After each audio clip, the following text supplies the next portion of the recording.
Mexico city کے جنوبی علاقوں میں گزشتہ 2 روز سے جاری شدید بارشوں کے بعد سڑکیں پانی میں ڈوب گئیں۔ کئی گاڑیاں بارش کے پانی میں پھنسنے کے باعث شہریوں کو شدید مشکلات کا سامنا کرنا پڑ رہا ہے۔ پولیس اہلکاروں نے فوری کارروائی کرتے ہوئے گاڑیوں میں پھنسے شہریوں کو بحفاظت نکالا اور گاڑیوں کو بھی محفوظ مقام تک پہنچایا۔ مقامی حکام نے شدید بارشوں کے پیش نظر یلو الرٹ جاری کر دیا ہے، جبکہ شہریوں کو غیر ضروری سفر سے گریز کی ہدایت کی گئی ہے۔ میڈیا رپورٹس کے مطابق جون 2025 میکسیکو سٹی کی تاریخ کا 1968 کے بعد سب سے زیادہ بارش والا مہینہ رہا۔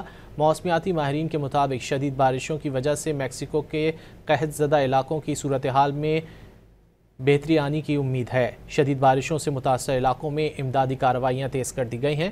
انتظامیہ مزید بارشوں کے الرٹ کی وجہ سے ہنگامی اقدامات میں مصروف ہے۔ موسلا دھار بارشوں کا سلسلہ جاری رہا تو مزید علاقوں میں سیلابی کیفیت پیدا ہونے کا خدشہ ہے۔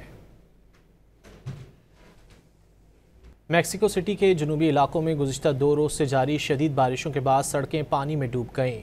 کئی گاڑیاں بارش کے پانی میں پھنسنے کے باعث شہریوں کو شدید مشکلات کا سامنا کرنا پڑ رہا ہے۔ پولیس اہلکاروں نے فوری کارروائی کرتے ہوئے گاڑیوں میں پھنسے شہریوں کو بحفاظت نکالا اور گاڑیوں کو بھی محفوظ مقام تک پہنچایا۔ مقامی حکام نے شدید بارشوں کے پیش نظر یلو الرٹ جاری کر دیا ہے، جبکہ شہریوں کو غیر ضروری سفر سے گریز کی ہدایت کی گئی ہے۔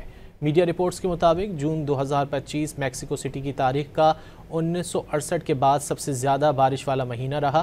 موسمیاتی ماہرین کے مطابق شدید بارشوں کی وجہ سے میکسیکو کے قحط زدہ علاقوں کی صورتحال میں بہتری آنے کی امید ہے۔ شدید بارشوں سے متاثرہ علاقوں میں امدادی کارروائیاں تیز کر دی گئی ہیں۔ انتظامیہ مزید بارشوں کے الرٹ کی وجہ سے ہنگامی اقدامات میں مصروف ہے۔ موسلا دھار بارشوں کا سلسلہ جاری رہا تو مزید علاقوں میں سیلابی کیفیت پیدا ہونے کا خدشہ ہے۔